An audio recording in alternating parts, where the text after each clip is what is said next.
सुरू करायचं काय सत्संग? तरी आहे ना? हां, तुमच्या सर्वांच्या परवानगीनं. हां, सरळ बसायचं. चेहरा प्रसन्न आणि शांत असू दे. 2 दीर्घ श्वास घ्या.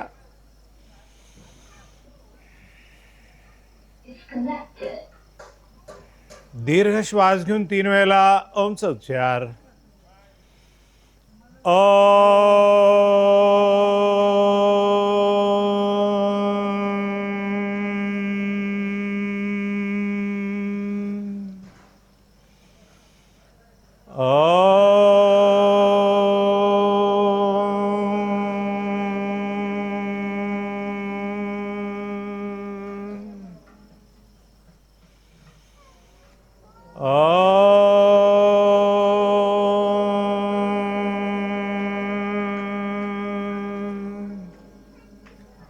गुरुर्ब्रह्मा गुरुर्विष्णू गुरुर्देवो महेश्वरा गुरु साक्षात परब्रह्म तस्मै श्री गुरवे नमः. ब्रह्मानंदं परमसुखदं केवलं ज्ञानमूर्तिं द्वन्द्वातीतं गगनसदृशं तत्त्वमस्याधिलक्ष्यम् एकं नित्यं विमलमचलं सर्वधी साक्षिभूतं भावातीतं त्रिगुणरहितं सद्गुरुं तन्नमामि. अज्ञानतिमिरान्धस्य ज्ञानाञ्जनशलाकया चक्षुरुन्मीलितं येन तस्मै श्रीगुरवे नमः. अखण्डमण्डलाकारं व्याप्तं येन चराचरं तत्पदं दर्शितं येन तस्मै श्रीगुरवे नमः. हरिः ओम. श्री गुरुभ्यो नमः. हरिः ओम. ओम गुरुदेव.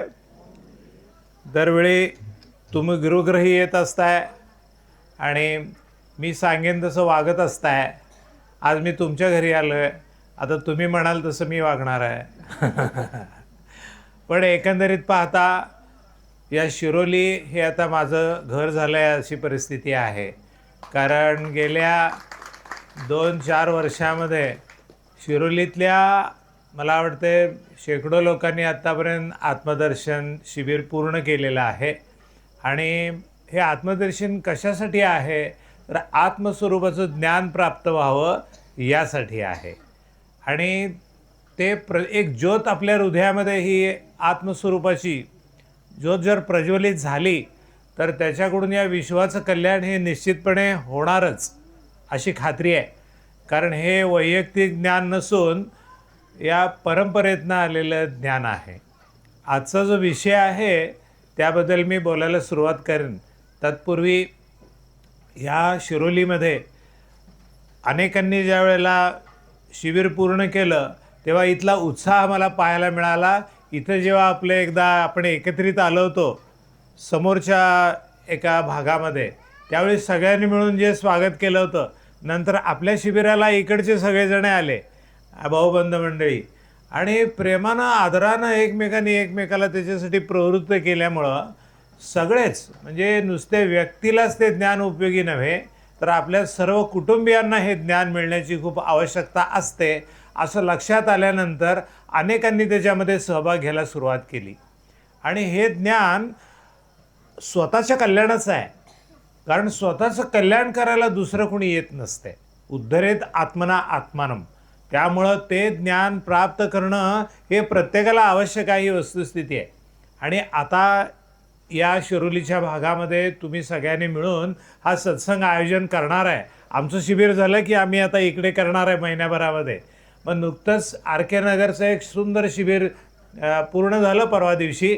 आणि मग आजचा जो गुरुवार आहे आपल्या आत्मदर्शन मंदिरामध्ये आत्तापर्यंत 547 गुरुवारचे सत्संग पूर्ण झाले आणि आज 548वा सत्संग इथे तुम्ही घेतला आहे. त्याबद्दल तुमचं हार्दिक अभिनंदन. कारण सत्संगाशिवाय जीवनामध्ये प्रगती होत नाही. आपल्याला सन्मार्गानं जायचं असेल तर सद्विचारांनीच सदाचाराकडे माणूस जाऊ शकतो. म्हणून कायम सत्संग हा सतत असला पाहिजे. माझं असं म्हणणं आहे की सत्संग असा 1 तासापुरता 1.5 तासापुरता आजच्या दिवसापुरता नसतो. आपलं संपूर्ण जीवनच सत्संगतीमध्ये असलं पाहिजे.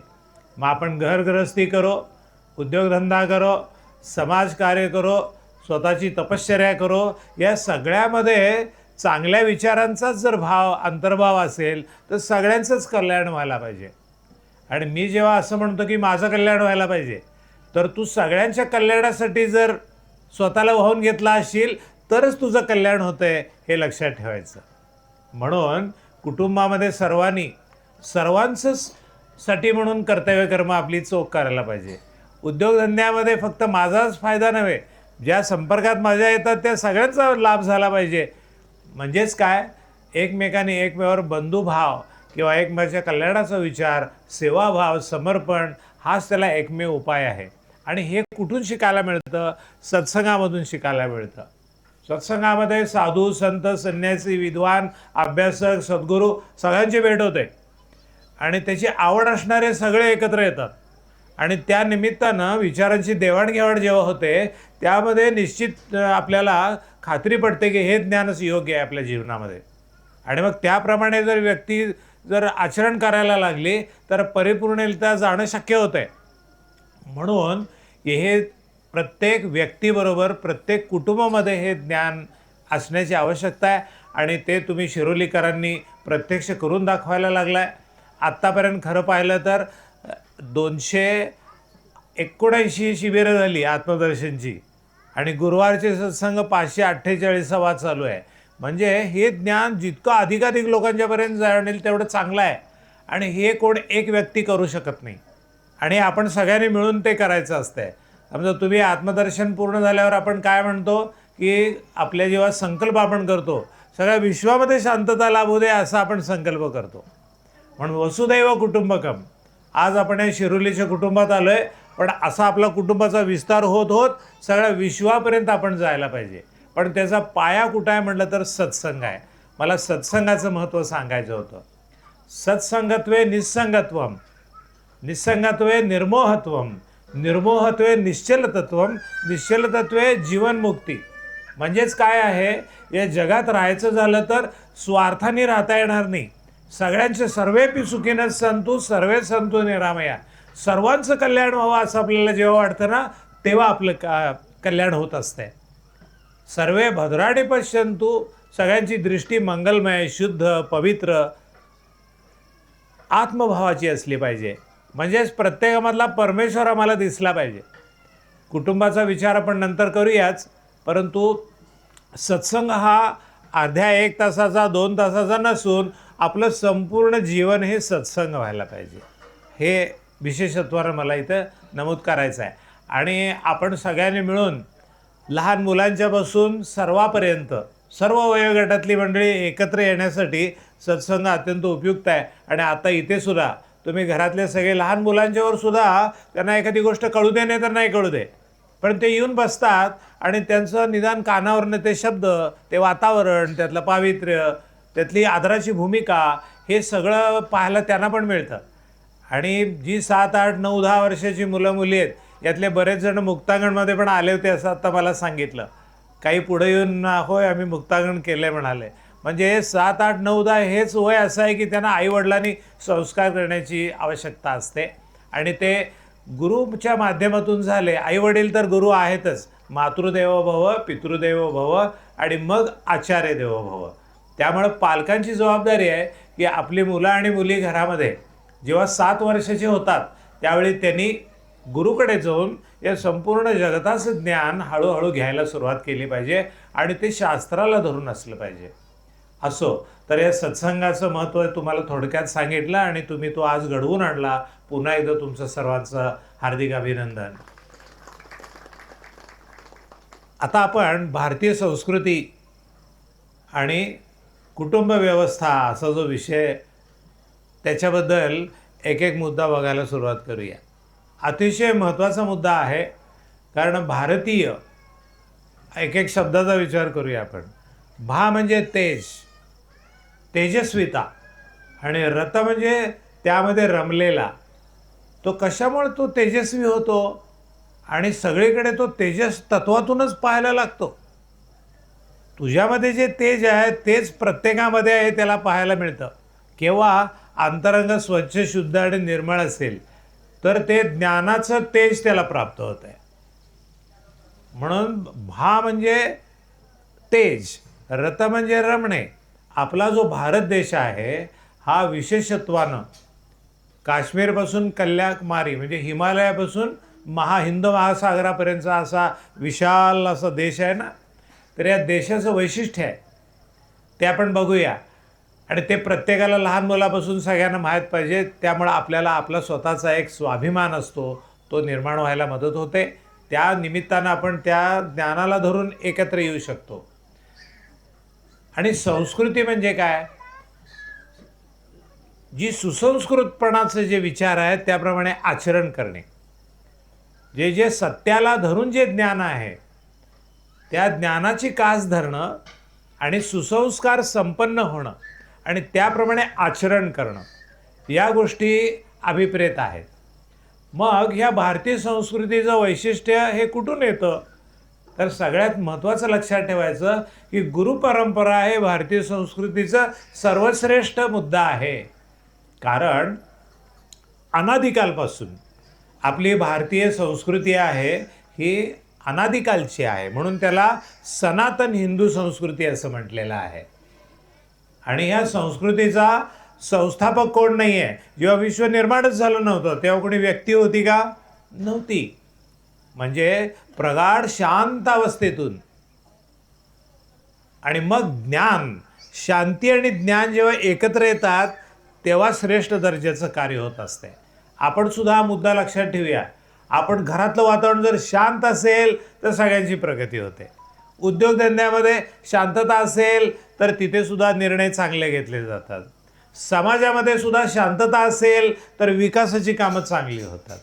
आणि जगामध्ये शांतता निर्माण झाली तर एकमेकाचे संस्कार एकमेकावर होऊन वातावरण चांगलं होऊन एक सुंदर असं विश्व असं निर्माण होणं हे शक्य असते. म्हणून शांतता आणि ज्ञान या दोन गोष्टी पायाभूत आहेत. आणि त्यातली जी शांतता आहे ती प्रगाढ शांतता म्हणजे श्री गणेश आहे आणि ज्ञान म्हणजे सद्गुरू आहेत. तर या विश्व निर्माण होण्यापासून दोन गोष्टी कोणत्या महत्त्वाच्या? शांतता आणि ज्ञान. मग त्या आमच्या जीवनामध्ये उतरल्या पाहिजे. आम्ही ज्या क्षेत्रात जातो त्या क्षेत्रातलं ज्ञान आम्हाला परिपूर्णतेनं प्राप्त व्हायला पाहिजे. मग ते ज्ञान प्राप्त होण्यासाठी काय आहे? पाया शांतता आहे. शांततेमध्ये नवनिर्मितीची बीजे असतात. शांततेमध्ये एकाग्रता होते. एकाग्रता असेल तर अभ्यास होतो. अभ्यास असेल तर तुम्ही ज्ञान मिळवू शकता. आणि ज्ञान मिळालं तर तुम्ही जे क्षेत्र निवडता त्या क्षेत्रामध्ये तुम्ही श्रेष्ठ दर्जाची निर्मिती करू शकता. मग ते कोणत्याही क्षेत्रामध्ये तुम्ही उद्योगधंदा करा. ते शेती असू दे, कारखाना असू दे, ऑफिस असू दे, दुकान असू दे, नाहीतर विद्यार्जन करणारे विद्यार्थी विद्यार्थिनी असू देत. त्या सगळ्यांना पाया म्हणलं तर ज्ञानाचं शांतता आहे. त्यातूनच ज्ञान प्राप्त होत आहे. मग हे ज्ञान नंतर हळूहळू या विश्वाचं पुढच्या पिढ्यापर्यंतचा उत्क्रांतीवादातून वेगळ्या प्रकारचे कण निर्माण झाले. त्याच्यातून पुढे वनस्पती निर्माण झाल्या. पाणी, पृथ्वी, आप, तेज, वायू, आकाश यातनं ते निर्मिती होत गेली.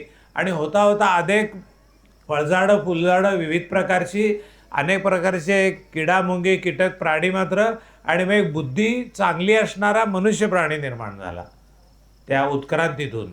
आणि त्याला बुद्धी असल्यामुळं तो याच जन्मामध्ये आपल्या अधिक चांगलं काय करता येईल आपल्याला त्याचा विचार करू शकतो. म्हणून आपल्याला मनुष्य जन्म मिळाला आहे हे आपण भाग्यवान आहे. म्हणून तर याच जन्मामध्ये आम्ही परमश्रेष्ठ ज्ञान मिळवायला पाहिजे. मनुष्यत्वम. त्यानंतर सर्वश्रेष्ठ ज्ञान मिळवणं म्हणजे मला या जीवनामध्ये सर्वश्रेष्ठ अनुभूती आली पाहिजे. आणि आत्मदर्शनमध्ये आपण त्यासाठीच एकत्र येत असतो. आणि सुरुवातीपासूनच शरीर, मन, बुद्धीची शुद्धता करून आध्यात्मिक ज्ञानाकडे आपण वेगळ्या वेगळ्या प्रोसेसद्वारा जात असतो. आणि त्यावेळीसुद्धा आपण काय करतो? सद्गुरू, निसर्ग आणि स्वतः यामध्ये रममाण होतो. त्यामुळं आपल्याला त्या ज्ञानामध्ये अधिक गोडी निर्माण होते. जे काय गुरु सांगतात त्याप्रमाणे पालन केलं तर आपोआपच त्याचं कल्याण व्हायला लागतं ते त्याला समजतंय. आणि मग ते गुरुतत्वाला सोडू शकत नाही तो. आणि मग एकदा आस्था, श्रद्धा, विश्वास एकदा त्या ज्ञानावर अनुभवानं आला, मग तो पुढची जो वाटचाल आहे ना, मग तो आपल्या मनानं चांगलंच कार्य करणार. सगळ्यांशी तो प्रेमानं, आदरानं, सहकार्यानं सर्वांच्या कल्याणाचंच कार्य करणार. प्रत्येकामध्ये परमेश्वर पाहणार, प्रत्येकाची सेवा करणार. आणि त्यावेळेला समर्पणातून प्रत्येकामध्ये जेव्हा परमेश्वर पाहतो, तेव्हा सगळ्यांची हसतमुखानं, आनंदानं, हसत खेळत नाचत गात जीवन जगायला पाहिजे. माझं तर असं म्हणणं आहे की उठल्यापासून झोपेपर्यंत कायम तुम्ही प्रसन्न मुद्रा पाहिजे. आणि कष्ट किती पण पडू दे, सेवा म्हणून जर केले ना, तर मग थकायला दमायला होत नाही. मला सुद्धा अनेक आपले साधके विचारतात, हो गुरुजी तुम्ही 4-4 दिवस पहाटे 5-4 वाजल्यापासून रात्री 12 वाजेपर्यंत काय न खाता पिता कसे काय राहू शकता आमच्याबरोबर, त्यात आणि 18 तास बोलत राहता. मी म्हणतो एक लक्षात ठेवा, समोर जमलेले सगळे भगवंताची रूप आहेत असं माना, त्यांना शरण जा आणि त्यांची सेवा म्हणून करायला लागला ना, तो परमेश्वर जो आहे तो आपोआप तुम्हाला शक्ती देत असतो, तुम्हाला ताकद देत असतो. आणि प्रेमानं आदरानं तुम्ही बघताना त्यावेळी आपला संचय होत असतो शक्तीचा. तिथे अपव्यय कुठे होत नाही. राग, द्वेष, लोभ, मोह नाही आहे ना, मग कसं काय अपव्यय होईल? सगळ्यांचा आदर करायला लागला, प्रेमानं समर्पण करायला लागला की आपोआपच तुमची एनर्जी वाढायला लागते. आणि मग किती असं जरी आपण कष्ट करत राहिले तरी कष्ट वाटत नाहीत. ते भगवंताचे सान्निध्य लाभतं आणि भगवंताच्या सान्निध्यामध्ये आपुलकी निर्माण होते. सेवा करता करता प्रेमभाव निर्माण होतो. आणि खरा तो एकची धर्म जगाला प्रेम अर्पावे. ज्योत से ज्योत जगाते चलो, प्रेम की गंगा बहाते चलो. प्रेमाशिवाय जीवनामध्ये सगळं काय आहे, वाळवंट आहे. म्हणून सगळ्यांनी एकमेकावर निस्वार्थीपणे कल्याणाचा भाव म्हणजे प्रेम. अपेक्षा त्यामध्ये काय नाही, कर्म करतानाच ते इतकं असं करायचं की सगळ्यांचं कल्याण झालं पाहिजे. मग त्या पद्धतीनं आपण सगळी कर्तव्य कर्म, मग उद्योगात सुद्धा सेवाभावानं काम करायला लागला तर तुम्ही थकत नाही. घरात सुद्धा तुम्ही सगळ्यांचे परमेश्वर मानून काम करायला लागला तर मग तुम्ही थकत नाही, उलट उत्साह वाढतो. अजून नवीन नवीन नवीन काहीतरी निर्माण करावं असं वाटायला लागतंय. तर ती जी अवस्था आहे ती फार सुंदर अवस्था आहे. आणि त्याचा मी जसा अनुभव घेतो तसं तुम्ही पण आनंद प्रस्थानमध्ये घेत असता. आणि ती संस्कृती जी आहे ना, ती आपल्याला आपल्या कुटुंबाबरोबर, उद्योगाबरोबर, समाजामध्ये जिथं जिथं आपण जाऊ त्यांच्यापर्यंत हे ज्ञान कसं जाईल हे बघायला पाहिजे. म्हणून ही भारतीय संस्कृती जी आहे त्याचा पाया कुठे निर्माण झाला तर हे ज्ञान प्राप्त करताना अनेक अभ्यासक, ऋषीमुनी, संत त्यांनी त्याच्यावर एकांतवासामध्ये अभ्यास केला. आणि त्याच्या पायाभूत काही निर्माण काय केलं तर वेद, उपनिषद, ब्रह्मसूत्र, भगवद्गीता आणि संतांचं वाङ्मय तर अपरंपरा आहे. आपला देशच संतांचा देश मानला जातो. आणि महाराष्ट्राची भूमीसुद्धा अनेक संतांनी आपल्याला आपल्या कुटुंबामध्ये प्रत्येकापर्यंत हे ज्ञान दिलेलं आहे. मग ते संत ज्ञानेश्वर, संत तुकाराम, संत नामदेव, असे काय निवृत्तीनाथ आणि अनेक जण, रामदास, हे सगळ्यांनी आपल्याला इतके ग्रंथ दिलेले आहेत आणि विचार दिलेत ना, तर त्याचा अभ्यास जे करतील ना त्यांना, आणि घरामध्ये आपल्या हे ग्रंथ सगळे संतांची वाणी तरी असते. आणि या ना त्या मार्गानं आपल्यावरती ते संस्कार असतात. म्हणून हे जे जिथून आलेले आहेत ते शुद्ध स्वरूपातून आलेले आहेत.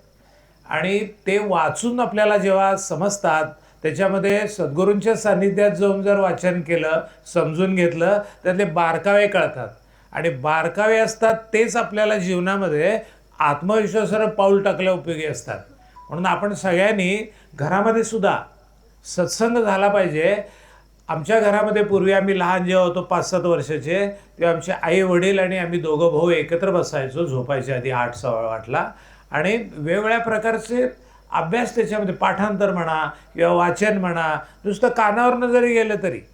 रामायण महाभारताची चित्राची पुस्तकं असायची. आम्हाला वाचता वाचता कळायचं की आधी काय झालं, नंतर काय झालं. रामायण महाभारत सगळं माहीत व्हायला लागलं अगदी 6-7-8 वर्षाचा असताना. शिवाय रामायण पाठ झालं, मनाचे श्लोक पाठ झाले, अनेक बऱ्याच प्रकारचे शांतिमंत्र इत्यादी पाठ झाले. म्हणजे हे संस्कार लहान वयामध्ये व्हायला पाहिजेत या दृष्टीनं. म्हणून साधू, संत, संन्यासी यांचा, आपलं सद्गुरू यांचं सान्निध्य आपल्याला पाहिजे. केव्हा आपल्याला प्रगती करायची असेल, आपल्याला शंका असतील तर त्या विचारून आपण खात्री करून घेऊन जायला पाहिजे. आपण ही परंपरा ही गुरुपरंपरा आहे की त्यातून अनादिकालपासून शुद्ध ज्ञान पुढच्या पिढीकडे दिलं जात आहे. गुरु शिष्याची खडतर आचरणातून परीक्षा घेत असते. तुमची सुद्धा घेतलेली असते काही प्रमाणामध्ये. आनंदप्रस्थानमध्ये तुम्हाला आहार अगदी जेवढ्याचा तेवढाच दिलेला असतो.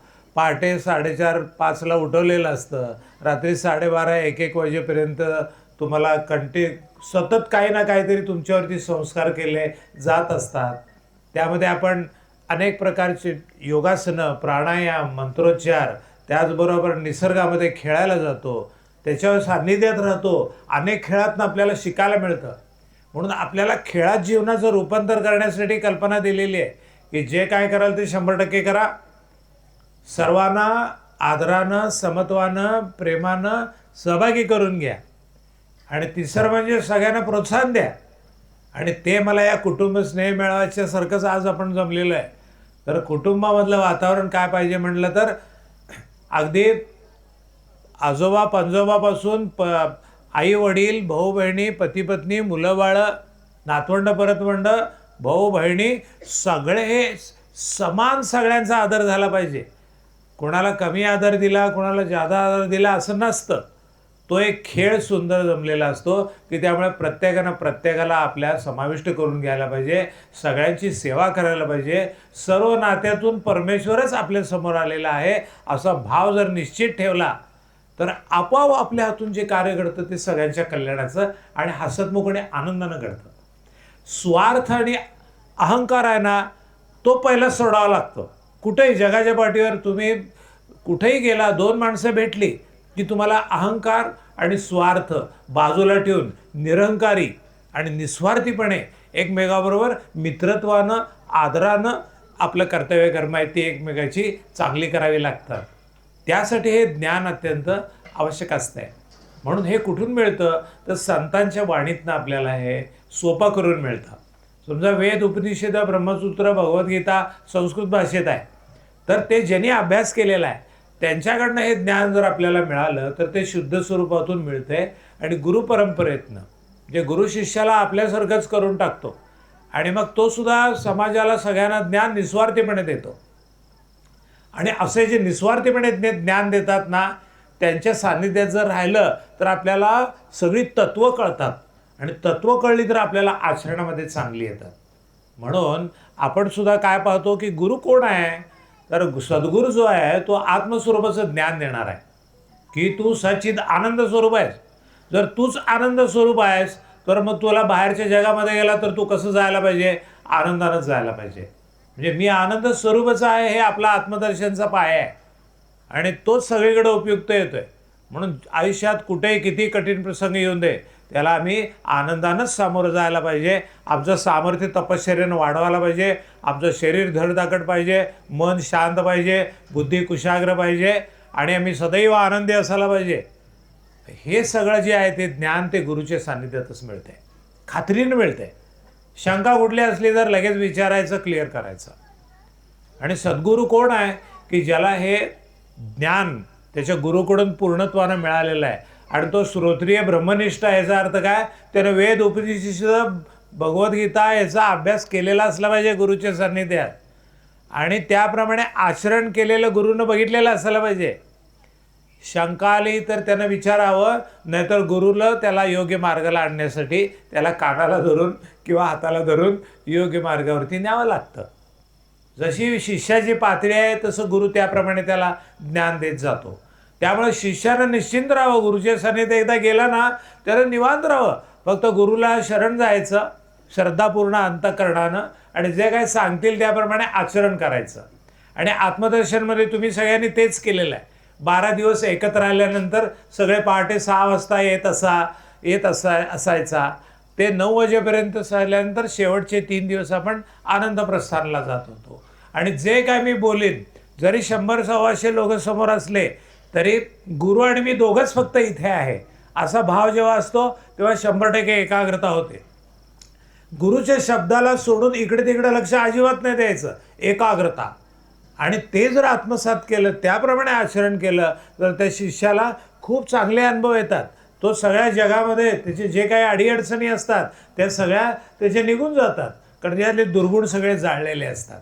कुठलाच दुर्गुण राहत नाही. हे राग, द्वेष, लोभ, मोह, मदमत्सर, दंभ, असूया, तिरस्कार हे त्याच्या वाट्याला त्याच्या मनातही कधी येत नाही. असं उलट दया, क्षमा, शांती, प्रेम, करुणाभाव त्याच्या मनामध्ये अधिक राहतो आणि तोच उपयुक्त असतो सगळीकडे. तुम्ही कुटुंबात गेला तरी तुम्ही दया, क्षमा, शांती, प्रेम, करुणा पाहिजे. उद्योगात गेला तरी तेच पाहिजे. आणि जगात ओळखीचा अनोळखीचा कोणी भेटू दे, ते सगळ्यांच्या बरोबर याच पद्धतीनं वागायला पाहिजे. तसं केलं तर सगळ्यांचे संबंध चांगले राहतात. मी अख्खा भारत सगळीकडे हिंडलो आहे, जगात सुद्धा अनेक देशामध्ये गेलो आहे, 5-25 देशात. पण सगळीकडे ओळखीचे अनोळखीचे असं काय नसतं. कोणाशी वेळ आपली ओळख होऊ शकते आणि आपण त्याच्याकडे काय चांगलं आहे ते शोधू शकतो. म्हणून आपल्याला काय करायला पाहिजे, या बाहेरच्या जगात गेलं तर जे भेटतील ते सगळेजण परमेश्वराची रूप आहेत असं म्हणून सगळ्यांना नतमस्तक व्हायला पाहिजे, सगळ्यांची ओळख करून घ्यायला पाहिजे.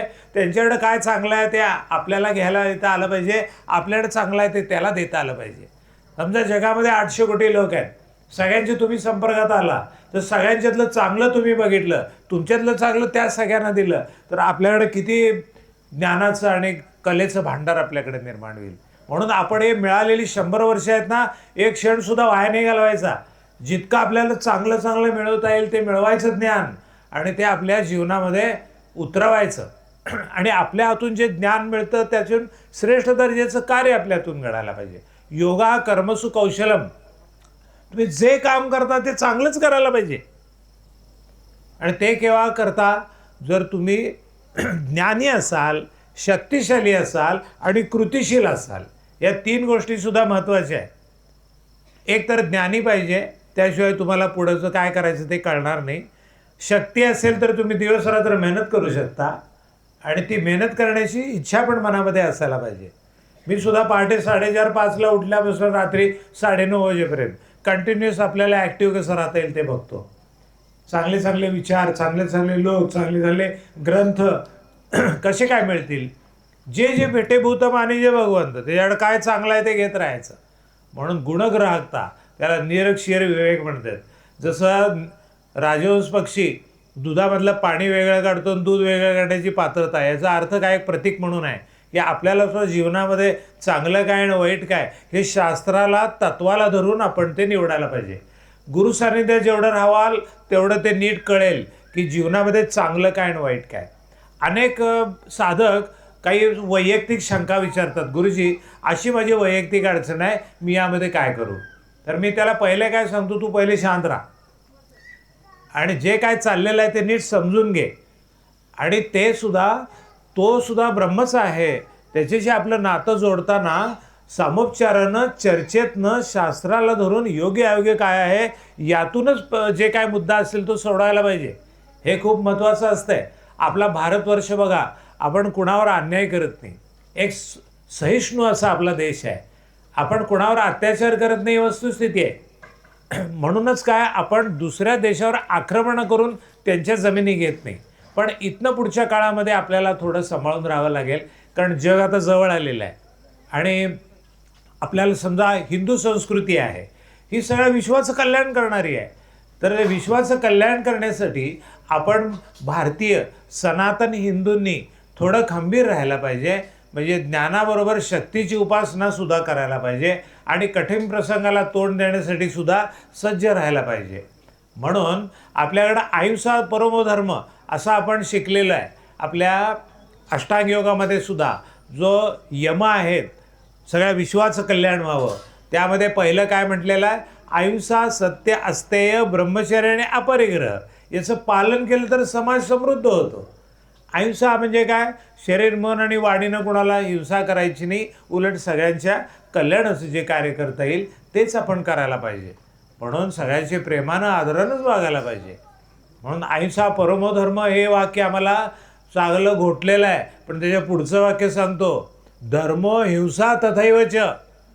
जर आमच्या धर्मावर कोणी जर हल्ला करत असेल तर त्यासाठी आमचा धर्म, स्त्री, गाय आणि आमची माता, या सगळ्यांचं, धरती माता, गोमाता, स्त्री आणि आमचा धर्म हे जपण्यासाठी आम्ही सगळ्यांनी मिळून हातामध्ये शस्त्र जरी घेतलं तर ते सुद्धा नियमाला धरून का घ्यायला पाहिजे, परंतु त्यासाठी संरक्षण व्यवस्था समाजानं चांगली राखण्याची अत्यंत गरज आहे, एवढं लक्षात ठेवायचं.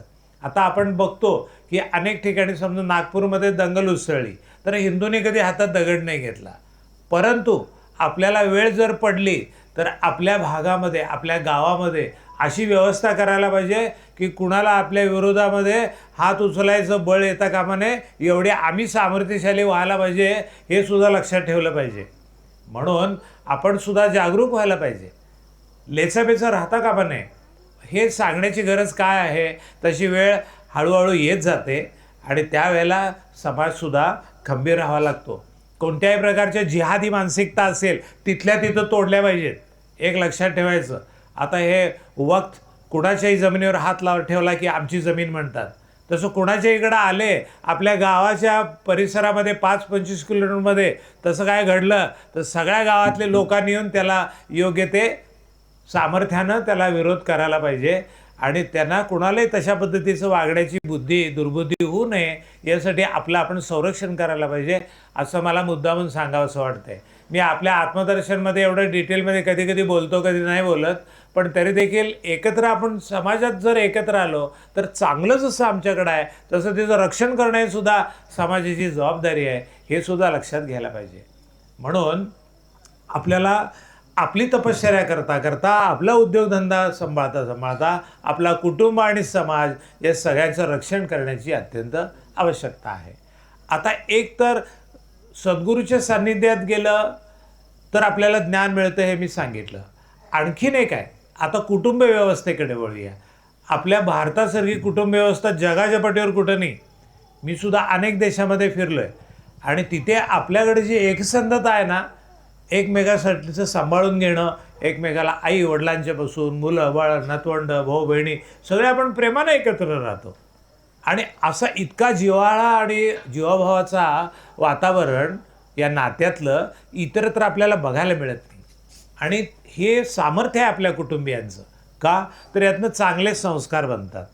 म्हणजे सगळेच एकमेकाचा आदर करून जेव्हा कुटुंबामध्ये राहतात तेव्हा कुटुंब म्हणजे गोकुळासारखं होतं आहे.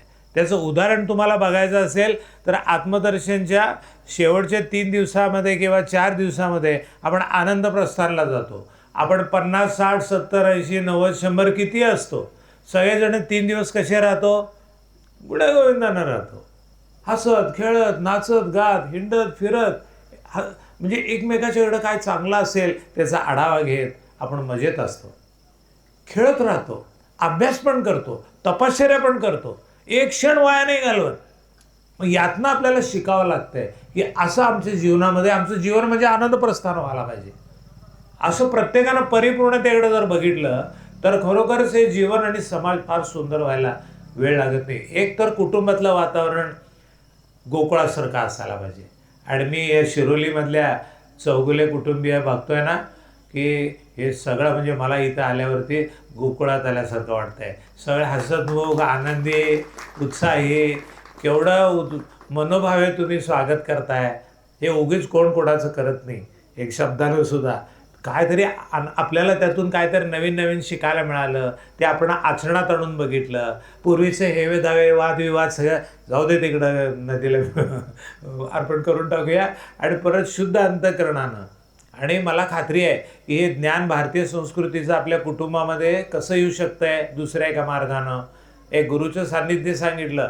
दुसरं म्हणजे सर्व सणवार 100% कुटुंबामध्ये सगळ्यांनी मनोभावे पूर्णत्वानं समरस व्हायला पाहिजे, तर सगळं भारतीय संस्कृतीचं ज्ञान आचरणात येते आणि सगळ्यांच्यावर संस्कार पण चांगले होतात. आता गुढीपाडवा लवकरच आलेलाच आहे, पुढच्या आठवड्यात जवळपास.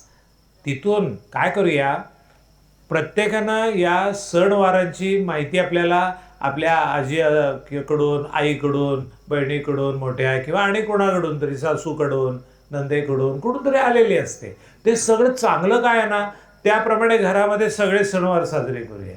उदाहरणार्थ गुढीपाडवा आहे, तर गुढी का आपण उभे राहतो, तर आदर्श तत्वांचं आपल्याकडून आचरण घडावं म्हणून आपण काय म्हणतो, प्रभू रामचंद्रच अयोध्येला आले आणि सडा समार्जन करून रांगोळ्या घालून सुगंधी द्रव्य उधळून त्यांचं स्वागत केलं. मग स्वागत करणे म्हणजे काय? राम म्हणजे कोण आहे? तर आदर्श तत्व आहे. मग आम्ही सुद्धा आमच्या जीवनामध्ये आदर्श तत्वांचा विचार केला. आम्हाला रामायणातल्या गोष्टी ऐकल्या तर लक्षात येते की राम किती आदर्श आहे सर्वत्र. आणि मग आमच्या जीवनामध्ये सुद्धा आम्ही आदर्श असायला पाहिजे. एक पत्नी, एक वचनी, एक बाणी, म्हणजे जिद्द, चिकाटी, धैर्य, शौर्य सगळं अपरंपार आहे त्यांच्याकडे. आणि सगळ्यांचं कल्याण करण्यासाठी दुष्टांचं निर्दालन करणे आणि सज्जनाचं रक्षण करणे. परित्राणाय साधूनाम विनाशायचे दुष्कृताम, सदरक्षणाय खलनिग्रहणाय, म्हणजे जे दुष्ट आहेत त्यांचा नाश करायचा आणि जे सज्जन आहेत त्यांचं रक्षण करायचं. याची सुरुवात स्वतःपासून करायची असते. स्वतःमध्ये अहंकार, स्वार्थ, आळस, राग, द्वेष, लोभ, मोह, मदमत्सर असले तर ते पहिले जाळावे लागतात. आणि मग त्यातून आपल्याला सद्गुणांची खाण जी आहे ती आपोआप उदयाला यायला लागते. सूर्य जसा आल्यानंतर अंधार जसा काढावा लागत नाही, आपोआप जात असतो, तसं चांगल्या संगतीत राहिला, चांगल्या लोकांच्या संगतीत राहिला तर आपोआप काय होतं? दुर्गुण निघून जातं, काढावे लागत नाही. म्हणून त्याचा अभ्यास पण करण्याची आवश्यकता असते. तर या दृष्टीने आपल्या कुटुंबामध्ये आपण सर्व सण साजरे करायला पाहिजे. मग त्यावेळी आपण गुढी उभी करतो, त्याच्यामध्ये ते कडू आपल्याला पालाही असतो आणि एक गोड माळ पण असते. तो कडू पाला म्हणजे काय आहे? जे प्रगतीला, आपल्या शरीराला पोषक आहे. मग ते श्रेयस असेल तर ते ग्रहण केलं पाहिजे. प्रेयस म्हणजे नुसतं आवडतंय म्हणून तेलकट, तिखट, आंबट, चिमट, गोडधोड अजिबात खायचं नाही. उलट जरी कडू असलं आणि जर आरोग्याला पोषक असेल तर ते घेतलं पाहिजे. म्हणून आपण त्या दिवशी लिंबाचं सुद्धा, कडुलिंबाचा पाला सुद्धा भले गुळात घालून असेल पण कुठल्या तरी मार्गाने तो ग्रहण करतो. का ग्रहण करायचं? तर आपलं आरोग्य चांगलं राहायला पाहिजे. जशी झाडाला पालवी येते चैत्रामध्ये, तसं आपल्याला सुद्धा पालवी, आपल्यातून चांगल्या विचारांची पालवी फुटायला पाहिजे. आदर्श विचार आमच्याकडे यायला पाहिजेत आणि राममय जीवन व्हायला पाहिजे. आणि मी मुद्दामून का म्हणतो हे की रामचरित मानस जे आहे तुलसीदासांचं, ते 6 महिने मी अभ्यास करत होतो. अयोध्येला गेलो, चित्रकूटला गेलो, अनेक ठिकाणी गेलो जिथे इथे राम गेलेले आहेत तिथं. आणि तिथं जिथं त्यांचं वास्तव्य होतं तिथं मी राहायचो, तिथं अभ्यास करायचो आणि 6 महिन्यामध्ये रामचरित मानस मराठीमध्ये पद्य पूर्ण करून टाकलं. म्हणजे ते लिहिताना रामच आपल्या हृदयात येते असं वाटतंय. आपल्याला ते चांगले जे गोष्टी आहेत ना त्या रामानं सगळ्यांना उपदेश केलेला आहे. वडिलांना केला, आईला केला आहे, परत प्रजेला केला आहे, रावणाला केला आहे, बिभीषणाला केला आहे, वाली सुग्रीवाला केला आहे. रामाच्या सान्निध्यात राम जिथं इथं 11 वर्ष चित्रकूटला राहिले. दररोज सकाळ संध्याकाळ सत्संग असत आणि ते जिथं सत्संग होत असे तिथं मी पण बसायचो आणि तिथे ओंकार म्हणायचो, रामाचं ध्यान करायचो, तुलसीरामचरित मानस जे आहे ते पण वाचन करायचो. त्यातला एक एक शब्द जो आहे ना तो समजून घ्यायचो आणि मग त्याचं मराठीमध्ये आपल्याला इतरांच्यापर्यंत कसं पोहोचवता येईल तसाही विचार करायचो. आणि त्यामुळे ते रंगून जायला असं व्हायचं की अरे वा, रामच आपल्या हृदयात आहे. म्हणून आदर्श तत्वांचा विचार म्हणजे राम असं लक्षात ठेवायचं. तर गुढीपाडव्याला आपण नुसती गुढी उभी करायची बरोबर आहे, पण त्याचा वरचा जो चंबू आहे म्हणजे तो सुद्धा आपला मेंदू आहे समजा. आणि आपण सुद्धा आपला मेंदू शुद्ध, स्वच्छ, निर्मळ आणि चकचकीत आणि चांगला ठेवायला पाहिजे. त्यात एक साखरेची माळ असते, आपल्यामध्ये गोडवा आणि आनंद पाहिजे.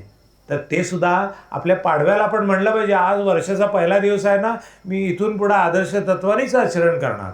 असं त्यावेळेला घरातली छोटी छोटी मुलं बिलं सगळ्यांना घेऊन ती गुढी उभी करायला पाहिजे. जे जे काय त्याच्यातली आपण व्यवस्था करतो ना ती लहान मुलांची, मुलींच्यापासून सगळ्यांना ते पाहायला मिळालं पाहिजे. तर ते पुढे आयुष्यभर सुद्धा ते गुढीपाडवा साजरा करतील.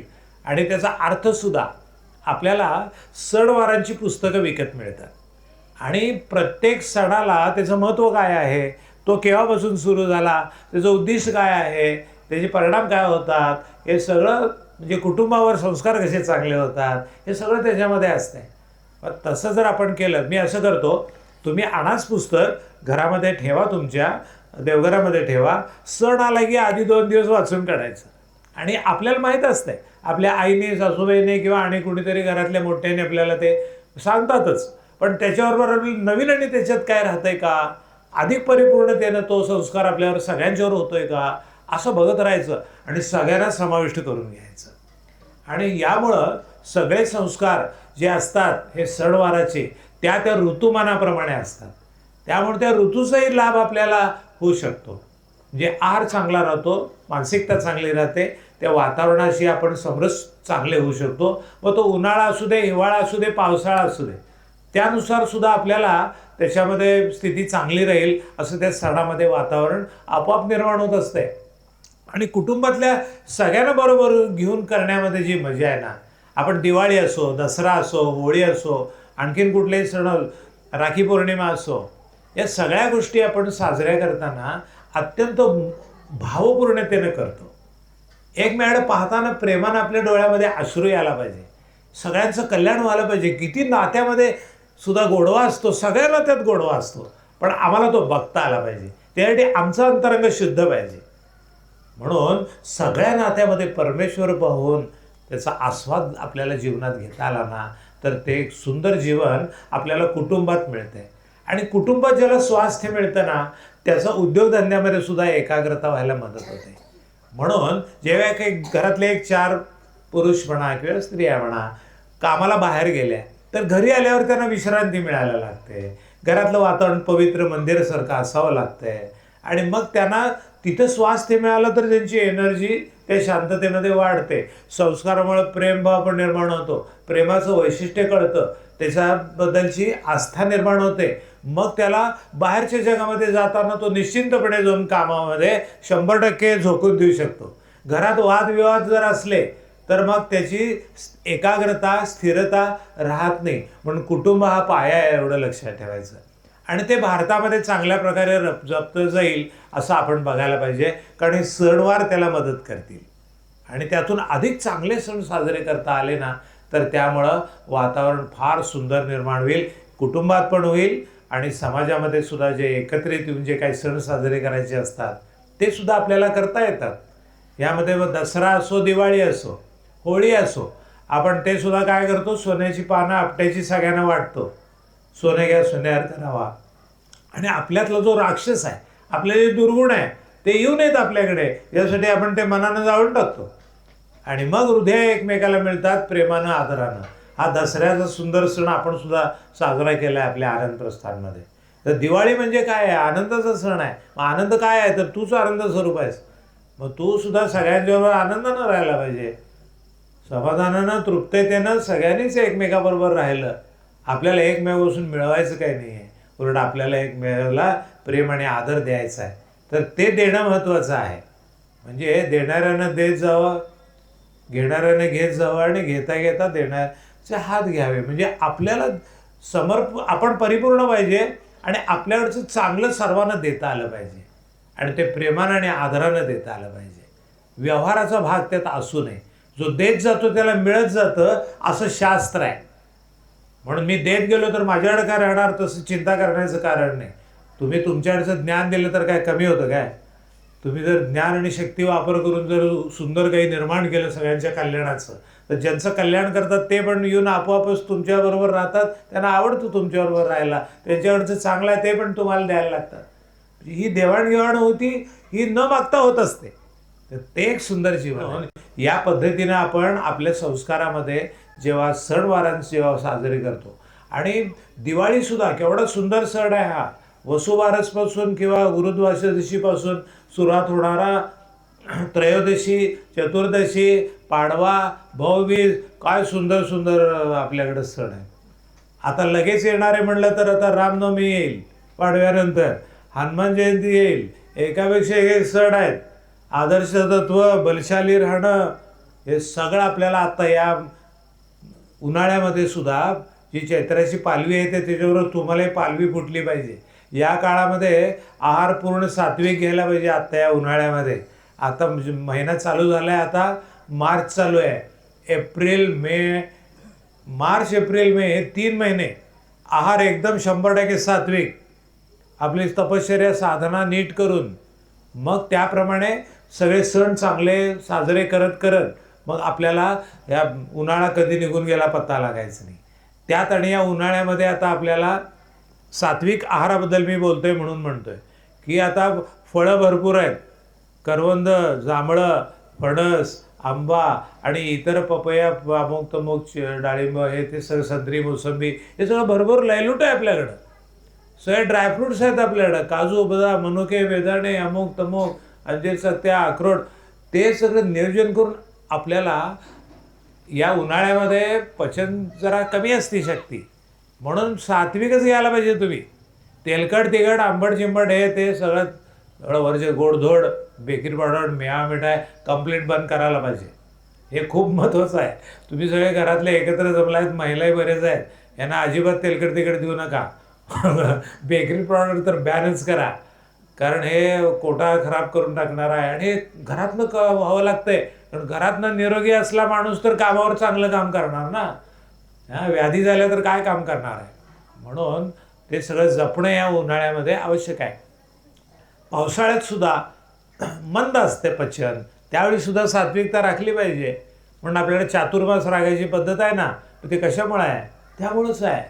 आठवड्यातला एक दिवस उपास केला पाहिजे, संकष्टी असो, शनिवार असो, किंवा आणि काय तुम्ही ठरवाल तो दिवस, त्या दिवशी पोटाला जरा विश्रांती द्यायला पाहिजे.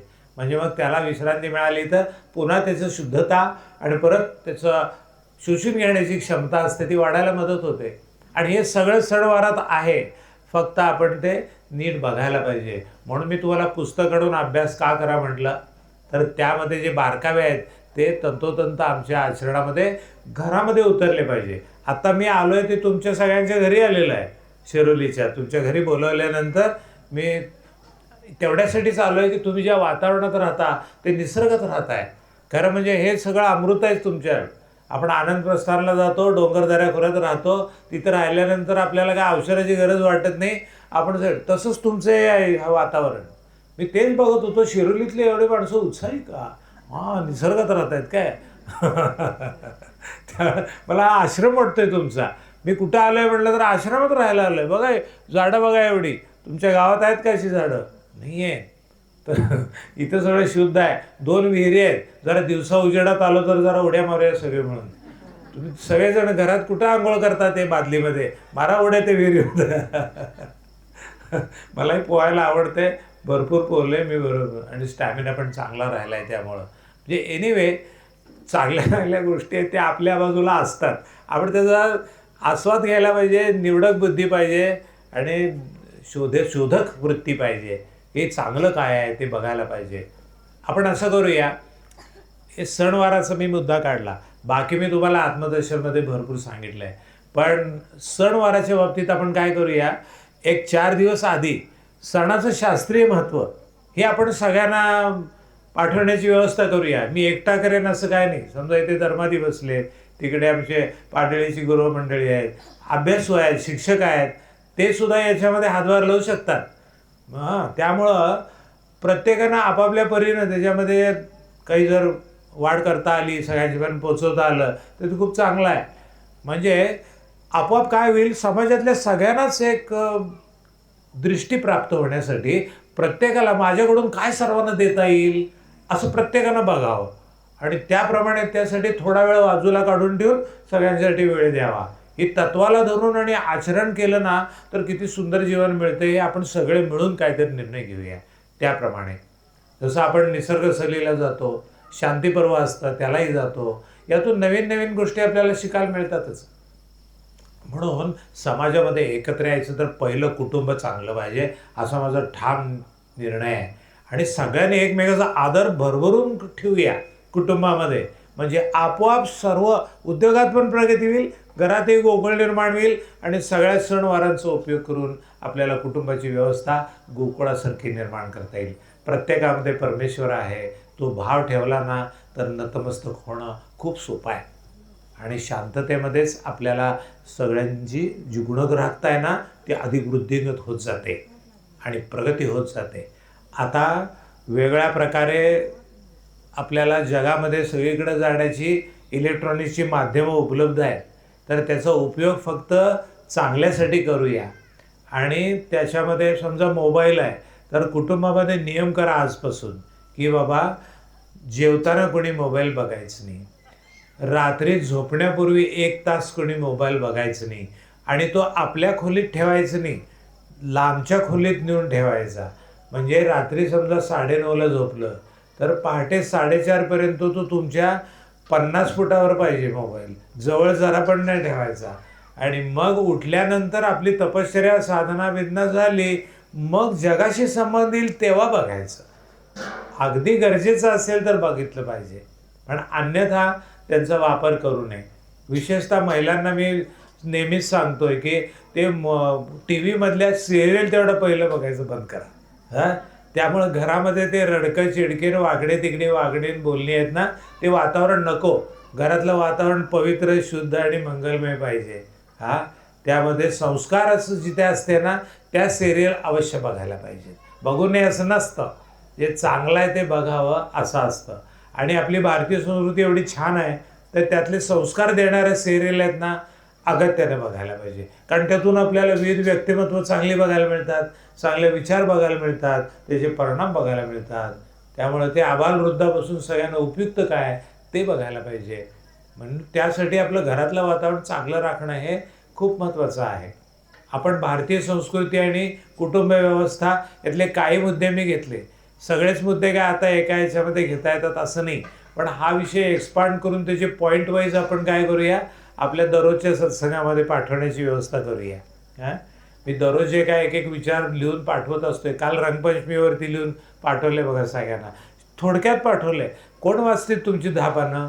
आपले 2-4 एखाद दुसरा पॅरेग्राफ असलं तर पुरे आहे, सगळ्यांना वाचता येतं. आणि ते सुद्धा आपल्या घरामध्ये सगळ्यांच्या समोर त्याचं वाचन करावं की बाबा आता हे नवीन सण आला आहे तर याचं आपण सगळे एकत्रित बसून वाचन करूया, समजून घेऊया आणि त्याप्रमाणे घरामध्ये त्याचं आचरण करूया. तर या पद्धतीनं घरातलं वातावरण शारीरिक, मानसिक, बौद्धिक आणि आध्यात्मिक हे सगळं चांगलं कसं राहील.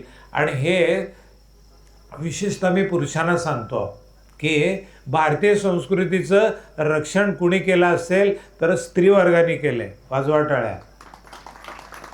तुम्ही थांबा, यांना सांगितले. कारण त्यांनी एखाद्या मुलाला जन्म देण्यापासून 9 महिने त्याच्यावर संस्कार करून गर्भावरती त्याला जन्म दिलेला असतंय, त्याचं पालनपोषण केलेलं असतं. 2-3 वर्षाचा मुलगा होईपर्यंत वडील त्याला हातात घेतील की नाही शंकाच असते. म्हणजे सगळं त्याचं व्यवस्था किती सांभाळून घ्यावं लागतंय. आणि मग त्याला मोठं का गेल्यानंतर मग पुढं आईवडील दोघेही करतात, मी सहज बोललो. पण ते संस्कार 7 वर्षापर्यंत आईवडिलांनी चांगले करायलाच पाहिजेत, त्याच्यावर लक्ष द्यायला पाहिजे. कारण 7 वर्षापर्यंत पूर्ण होईपर्यंत त्याचा मेंदू डेव्हलप झालेला नसतो. त्यामुळं त्याच्यावरती आईवडिलांनी शांतपणानं त्याचं लालन पालन व्यवस्थित करून त्याला चांगले संस्कार देणं हे करावं लागतं. आणि 7 वर्षानंतर त्याला मेंदू त्याचा पूर्ण विकसित झालेला असतो. त्यावेळी त्याला बाहेरच्या जगामध्ये जे विविध क्षेत्रातले गुरु असतात, मग ते वेगवेगळ्या अभ्यासातले असतील किंवा आध्यात्मिक असेल, तपश्चर्या साधना असेल, खेळ असेल, वेगवेगळ्या प्रकारचे शाळेमध्ये शिकवलेले वेगवेगळ्या भाषा, गणित, विज्ञान इत्यादी याचं ज्ञान त्याला शाळेतनं मिळत जाईल. पण ते चांगल्या गुरुकडून मिळण्यासाठी सुद्धा पालकांनी पाहावं लागतं आणि पालकांनाही भेटून आपल्या पाल्याला व्यवस्थित ज्ञान मिळण्यासाठी संपर्कात राहावं लागतं. शाळेमध्ये खूप छान काम चालतं आणि चालायला पण पाहिजे. आदर्श शाळा निर्माण होणे ही गरज आहे आणि शिक्षक हा समाजाला घडवणारा अतिशय महत्त्वाचा घटक आहे. त्यामुळं पालकांनी शाळेमध्ये जाऊन तिथल्या शिक्षकांशी संपर्क ठेवावा आणि आपल्या मुलांना चांगल्या पद्धतीचं ज्ञान मिळण्यासाठी काय चाललेलं आहे हे लक्ष ठेवावं. थोडी चर्चा करावी, पालक आणि शिक्षक मेळावा असावा, त्यामध्ये चर्चा करून शाळेत आपल्या अधिक चांगलं काय देता येईल ते पण बघायला पाहिजे. घरात सुद्धा आईवडिलांच्याबरोबर कसं वागावं हे सुद्धा काही वेळेला शिक्षकांनी सांगण्याची गरज असते. आणि घरात मुलांना शाळेत गेल्यानंतर गुरूंचा आदर कसा करावा ते सुद्धा घरामध्ये सांगावं लागतं. हे सगळं एकमेकाला व्यवस्थित तयार करायची आवश्यकता असते. त्यामुळं सगळंच शाळेवर सोपवता येत नाही आणि सगळंच घरावर सोपवता येत नाही. सगळ्यांचं एकत्रित विचारातून आपल्याला नवीन पिढी घडवायची आवश्यकता असते. आपल्याला विश्वास पाहिजे की माझा मुलगा आणि मुलगी इतके सुसंस्कार संपन्न आहेत की ते जगाच्या पाठीवर कुठे गेलं तरी चांगलंच वागणार, असा विश्वास आईवडिलाला असावा लागतो. त्यासाठी घरातलं वातावरण अतिशय चांगलं पाहिजे. आपल्याकडं बघून मुलं शिकत असतात. आपण चांगलं वागलं तर चांगलं वागलेलं असतं त्याचं अनुकरण मुलं करतात. म्हणून फार डोळ्यात तेल घालून आईवडिलांनी एकमेकाला सांभाळून घेऊन घरामध्ये पती पत्नींनी मुलांच्या समोर वादविवाद करू नयेत. त्यांनी त्यांचे काय मुद्दे आहेत ते चर्चा करून सोडवावेत आणि मुलांच्या समोर आदर्श काय असतील त्या विचारांचा पाठपुरावा करून त्यांच्यावर संस्कार चांगले करायला पाहिजेत.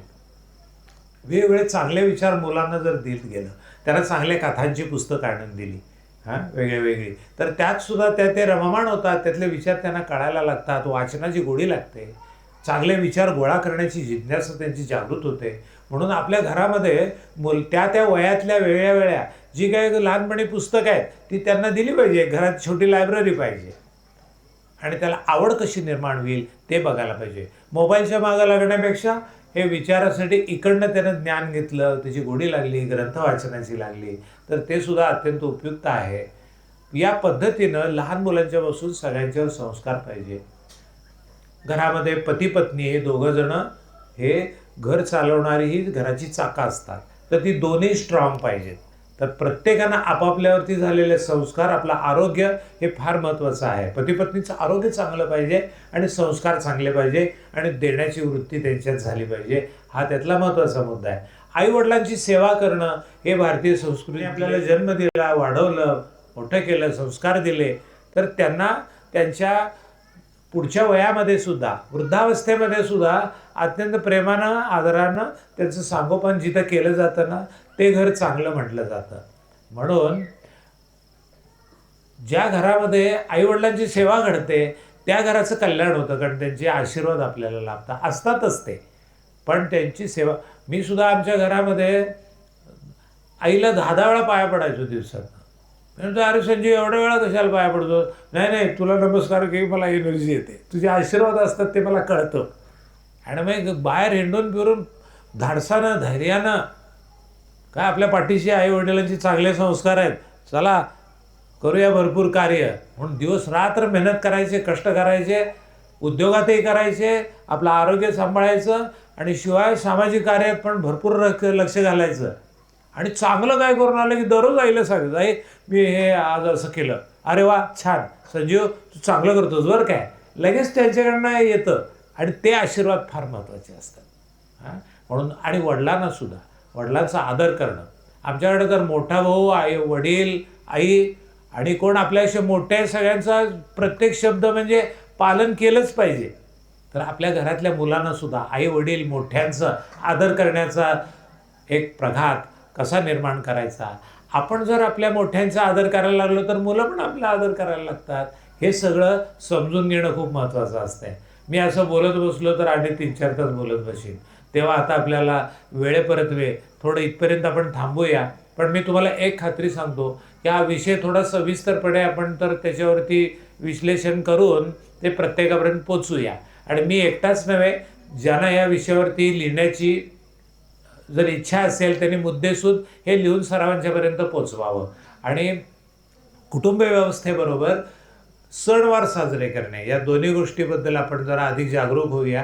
उन्हाळा, हिवाळा, पावसाळा तिन्ही ऋतुमानामध्ये आपलं आरोग्य चांगलं कसं राहील आणि सात्विकता कशी टिकून राहील आणि आपल्या कार्यामध्ये श्रेष्ठ दर्जाचं कार्य आपल्या आणण्यासाठी दिवसरात्र आपण मेहनत करताना या आपल्या क्षेत्रातलं सर्वश्रेष्ठ ज्ञान सेवाभावानं आणि समर्पणातनं कसं होईल, प्रत्येकातला परमेश्वर पाहून कसं होईल हे आपण बघूया असं मला वाटतंय. इथे आल्यावरती तुम्हाला भेटल्यावर मला खूप छान वाटलं, आनंद झाला. कारण इथलं वातावरण आणि तुम्ही ज्या प्रेमानं आणि आदरानं बोलवता ते बघितल्यानंतर मी कायम भारावून जातो आहे. खरं तुमच्याकडं बघितल्यानंतर माझ्या डोळ्यातनं अश्रू येत असतात, पण मी थोडे थांबवून ठेवतो. मी बघतो किती आदरानं बघतायत. हा आदर काय व्यक्तीचा नसतो हे पण मला माहीत आहे.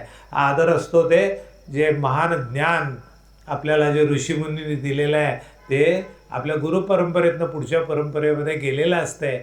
त्यामुळे हे सर्व श्रेय कोणाचं आहे तर ते गुरुपरंपरेचं आहे. म्हणून त्या शुद्ध ज्ञानातून आपलं सुंदर जीवन, म्हणून जो काही तुम्हीसुद्धा आल्यानंतर जे काय आगत स्वागत करता ते त्या परमेश्वरालाच आपण समर्पित करून टाकूया आणि सगळेजण आपल्या जीवनामध्ये आपली सर्वार्थानं प्रगती होण्यासाठी आदर्श तत्वांचा आधार घेऊया. राम हे आदर्श आहेत, श्रीकृष्ण हे परमोच्च, परमश्रेष्ठ आणि अष्टपैलू व्यक्तिमत्व देवामध्ये पाहण्यासारखं आणि अत्यंत सगळीकडं आनंदानं सगळ्यांचं रक्षण करणं लहान वयापासून ते आयुष्यात कायमस्वरूपी सगळ्या राक्षसांचा निपात करायचा आणि संतांचं, चांगल्या लोकांचं, समाजाचं रक्षण करायचं. आम्हाला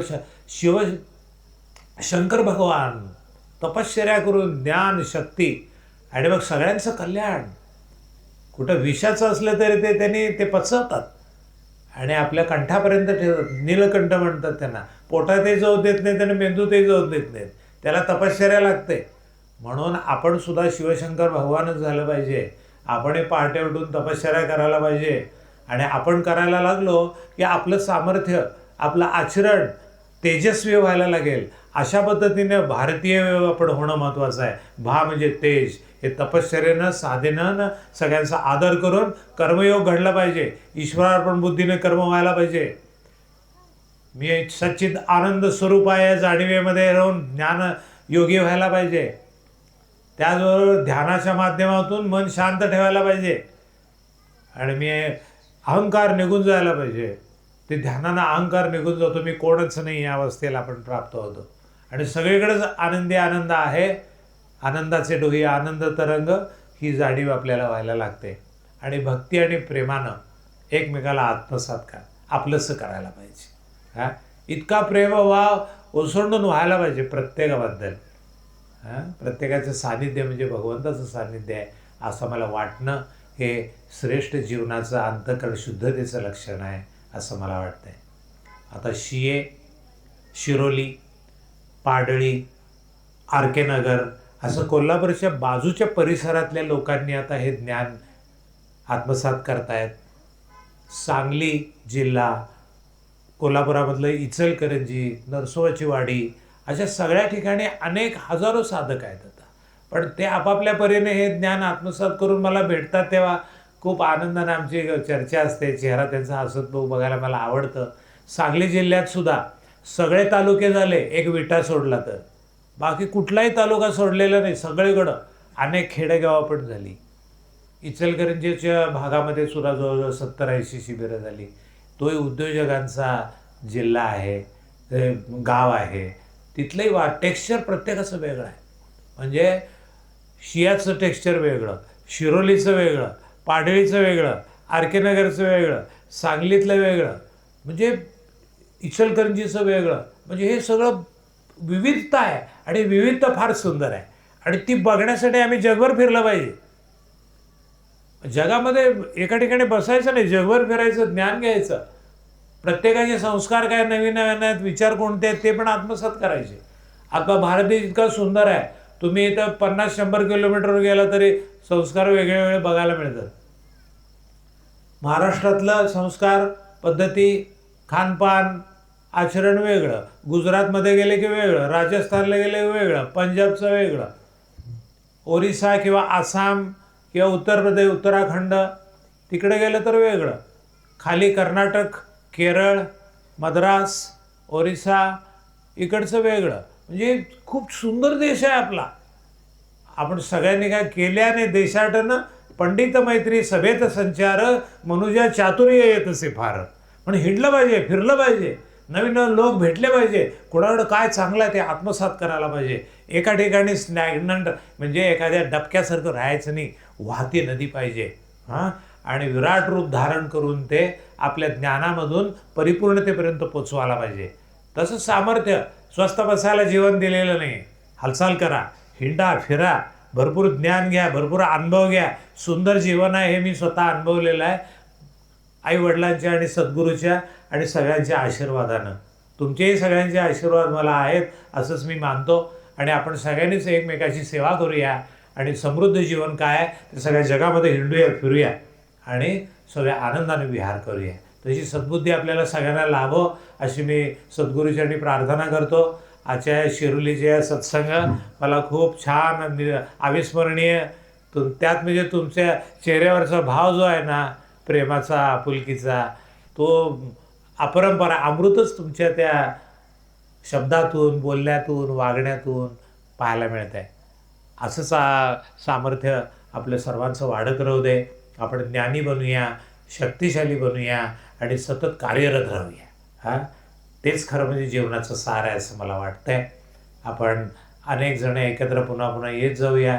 अधिक चांगलं काय आपल्याला निष्पन्न करता येईल ते करूया. त्याच्या सूचनाही तुम्ही मलाही देत जावा, गुरुजी हे पण त्यात घाला, ते पण घाला, ते पण आपण नवीन नवीन काय ते सगळे मिळून अधिक चांगलं काय करता आलं तर ते पण करूया. हां, प्रत्येकामध्ये चांगलं असतं यावर माझा विश्वास आहे, म्हणून मी मुद्दामून तुम्हाला म्हणतो आहे. आणखीन एक संकल्प आहे आपला. मोस्टली एक महिन्याच्या अंतरावरती मी दर डायरीमध्ये जे मुद्दे लिहितो ना, त्याचं एक पुस्तक रूपातनं करण्याचं आता सांगलीच्या मंडळींनी ठरवलं आहे. डॉक्टर धर्माधिकारी इथे आहेत समोर, आपण टाळ्या वाजवून त्यांचं कौतुक करूया. आणि त्यांचं जे कार्य आहे ते अत्यंत आदर्श आणि सगळ्यांना बरोबर घेऊन ते स्वतः आदर्श आहेत आणि सगळ्या सांगलीतल्या साधकांनाही ते खूप पद्धतीने एकत्रित करतात, त्यांना मोटिवेट करतात आणि स्वतः पुढं होऊन मेहनतीनं ते ज्ञान सर्वांच्यापर्यंत पोहोचवत आहेत. गेले 2 शिबिरं मी बघतोय, फार चांगले संस्कार करत आहेत. इथे सुद्धा आमचे शियाचे विलासराव आणि इतर अनेक मंडळी त्यांनीसुद्धा त्या परिसरामध्ये खूप छान कार्य करायला लागलेत. तर आर के नगरमधली मंडळी इथं आलेली आहेत. हां, हीच मंडळींनी सुद्धा इतकं सुंदर शिबिर काल परवा दिवशीच झालं. 65 साधक होते आणि व्हॉलेंटियर पण 15-20 येत होते. त्यांनासुद्धा कोल्हापूरच्या, शिरोलीच्या, शियाच्या साधकांनी मदत केली आणि आनंद प्रस्थान फार सुंदर झालं. त्यांचंही आपण जोरात कौतुक करूया. तर आपण सगळे एकच आहोत. एकमेकांकडे जाऊया, एकमेकांना सहकार्य करूया आणि अधिकाधिक उन्नत आणि श्रेष्ठ असं जीवन काय आहे ना, आपल्याला अनुभव आलेला आपण इतरांना देत जाऊया आणि खूप सुंदर जीवन जगूया. हां, भगवंताचं सगळीकडं दर्शन घेऊया, आनंदी राहूया, हसत खेळत नाचत गात. वैयक्तिक स्थिती, कौटुंबिक स्थिती, व्यावसायिक स्थिती, सामाजिक स्थिती आणि वैश्विक स्तरावर सगळीकडं आपण भरभरून नवीन नवीन काहीतरी निर्माण करत राहूया. ते निर्माण करण्यासाठी ज्ञान, शक्ती आणि कृतिशीलता. हां, मला वाटतं एवढं आज पुरे आहे. आपण सगळ्यांनी शांत चित्तानं ऐकून घेतलं. हां, कारण हे ज्ञान काय आहे, एक एक शब्द हा अमृताचा परंपरेतनं आलेला आहे. हां, त्या परंपरेला नतमस्तक होऊया. श्री गणेशाला, सद्गुरूला सगळ्यांना नतमस्तक होऊया. तशीच आम्हाला सद्बुद्धी सदैव मिळत राहो अशी प्रार्थना करूया. ओम गुरुदेव, ओम गुरुदेव. 3 वेळेला ओमचा उच्चार.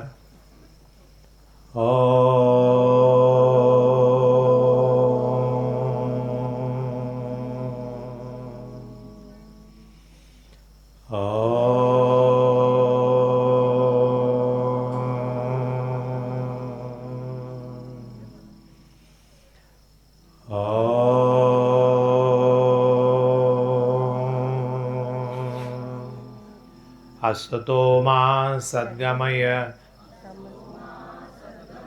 तमसो मा ज्योतिर्गमय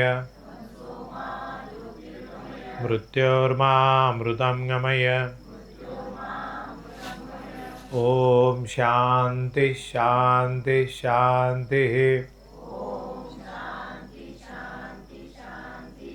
हरि ओम. श्री गुरुभ्यो नमः. हरि ओम. ओम गुरुदेव.